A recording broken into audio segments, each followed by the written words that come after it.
Hey everyone, Blast Can't Speak here. uh, so it's actually been a while since I uploaded a real video.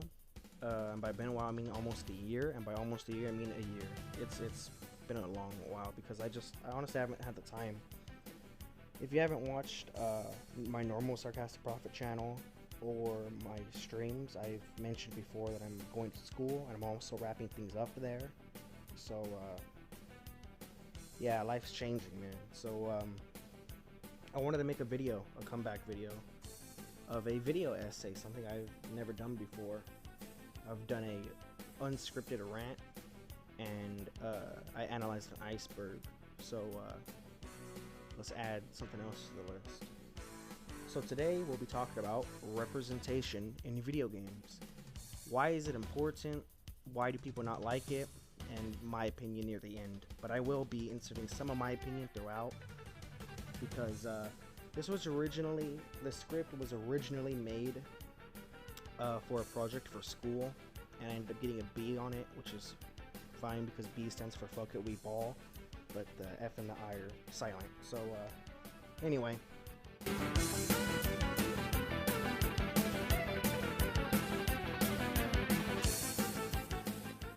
Video games are a massive medium capable of creating fun memories with family, friends, or just playing solo, and they offer many wonderful and amazing stories. Some of these stories are repetitive, and some seem similar, but they think outside the box, creating a whole new experience which could be good, great, or bad. Anyway, a part in why these stories can be so great or tolerable are the characters.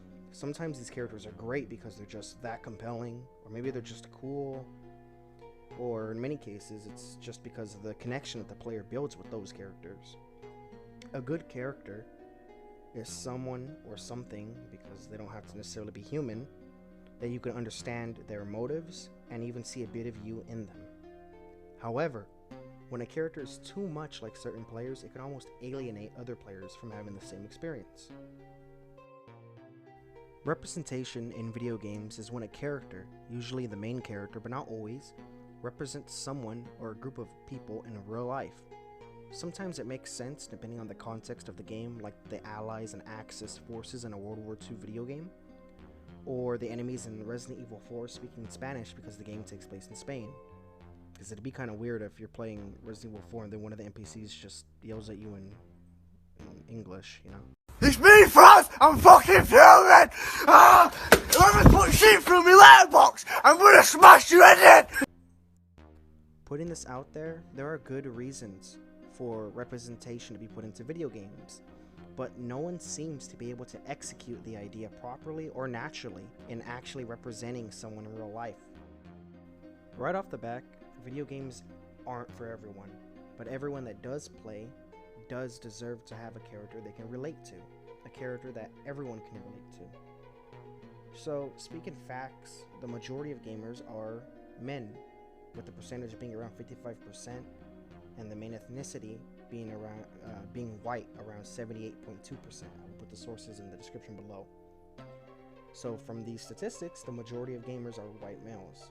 So I'm pretty sure most guys don't care about who they play as a lot of guys simply play for fun. A lot of my friends do. Unlike me, I'm a freaking nerd. So there would be no problem for the main character to be of a different ethnicity or sex, for them to have a personality to be different from the player. However, that's where the problems come in. Since the majority of players are white males, and me being part white and a dude, I could somewhat understand the feeling of playing a character they don't like because either the character is lame, or the characters just can't be understood because of sloppy writing, or etc. There's always a reason. So there's been a trend recently in gaming where almost every single game that comes out seems to star a black female character. And I know what you're probably thinking, and I swear it's not the case. I'm saving most of my opinions for later, but like I said before, I'm going to be putting them in little bits and pieces throughout my analysis. So on one hand, I can see that the developers are trying to represent the minority of gamers, which is awesome, that's fine. But on the other hand, it seems like the developers are just checking a box and don't actually care. Saints Row 2023, Forspoken, and many more games have the same protagonist with the same personality. Even if they're not the protagonist, it's just weird that this mold of a character is being placed everywhere, copy and pasted. It was wrong back then for every game to have stoic white males everywhere, and this is literally just the same thing. It's sad that if you dare to criticize something, such as saying, I didn't like The Last of Us Part 2, you get called a bigot because you're being honest. So, there seems to be four sides on this whole representation thing. There's one side that needs a character to look like them for them to enjoy the game, which you're not a gamer at that point, you're just a casual. There's one side that couldn't care less. One side that's actually racist or bigoted, and one side that notices this weird pattern but are helpless to say anything in fear of being cancelled or labeled with something. And it's very sad to see the state of gaming right now. Every game is trash, and the only good ones are remakes of older titles, and for some reason, I'll never understand why politics of all things got brought into this mess. So, what are my thoughts on representation? I don't care if the character looks like me. Some of my favorite video game characters include Lee Everett, a black man from Telltale's The Walking Dead, which I played on my gaming channel. Lara Croft, a British female archaeologist from Tomb Raider. Marcus Phoenix, a muscular super soldier from Gears of War. And Liara T'Soni, a blue alien lady and Asari from Mass Effect. I could relate to all of them and understand their struggles, even if I look nothing like them. I mean, Liara is literally an alien.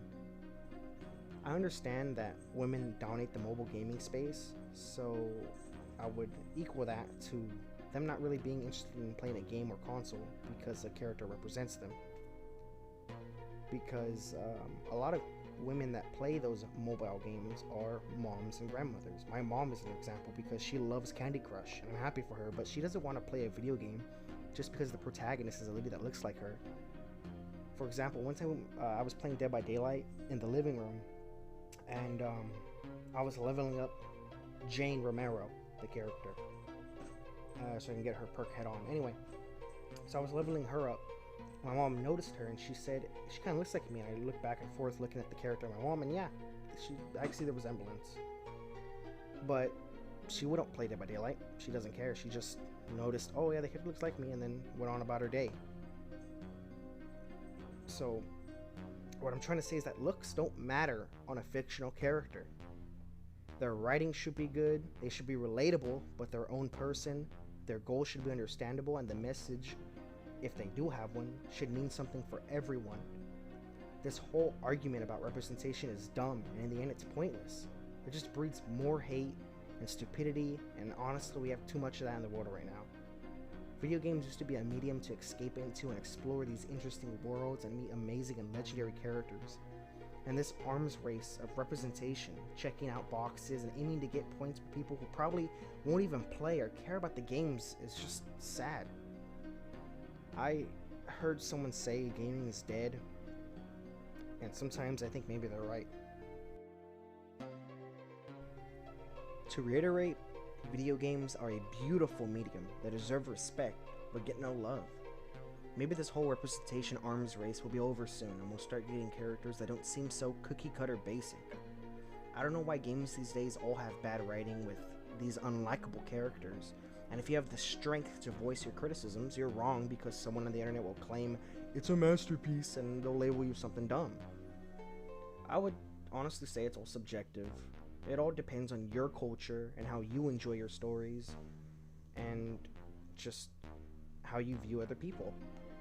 Some people love Adam Sandler movies, me, and some people love Taxi Driver, also me.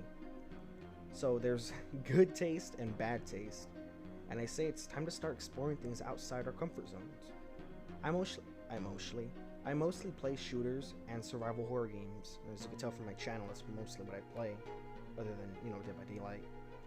But recently, I've started playing more games that are just different. So like more strategic role-playing game like Dragon's Dogma. Now I wouldn't say it's downright like turn-based strategic, back and forth, but it's like if I'm gonna wear armor, I have to like do a little bit of math, see if I really want something that protects me from magic or from physical attacks. Stuff like that makes me think a bit. or I could just play a more chill movie experience like The Quarry.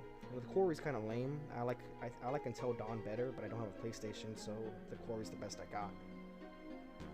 And it's a nice change of pace and feels nice to play characters I could somewhat relate to and love to hate in The Quarry, and also create a character that looks just like me, but more handsome, in Dragon's Dogma, so I get to experience the best of both worlds. Some video games aren't for everyone, so we have to get out there and experience what the medium has to offer for each of us, individually. But if the fear of offending someone on all sides of the spectrum, right, left, in between, whatever, continues, then creativity will die. This goes for all mediums and all forms of art, because I'm pretty sure you've heard this before.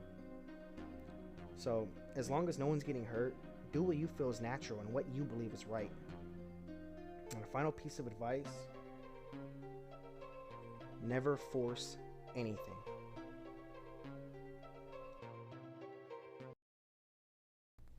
So I hope you guys enjoyed the video. I'm sorry that it took so long to upload on this channel. I've just kind of been down at the dumps recently, doing videos for Sarcastic Prophet, or my other channel, my main channel, not I don't even know what I'm naming it after it's. Man, I don't know what I'm talking about. It's like it's 2 a.m. right now, so I'm just trying to finish with the video.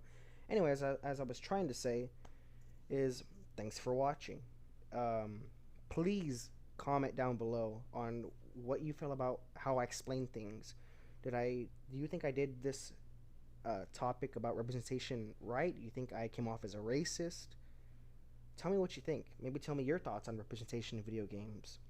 And of course, please be respectful in the comments as much as possible. I know it can be hard for certain people because certain people have no filters, like my mother, and my grandfather, and most of my family, now that I think about it.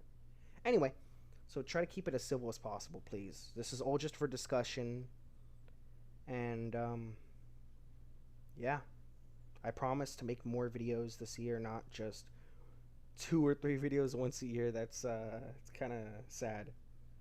So, like, comment, I already said that. Subscribe if you liked. Yeah. Thank you all. I guess I'll see you in the next one.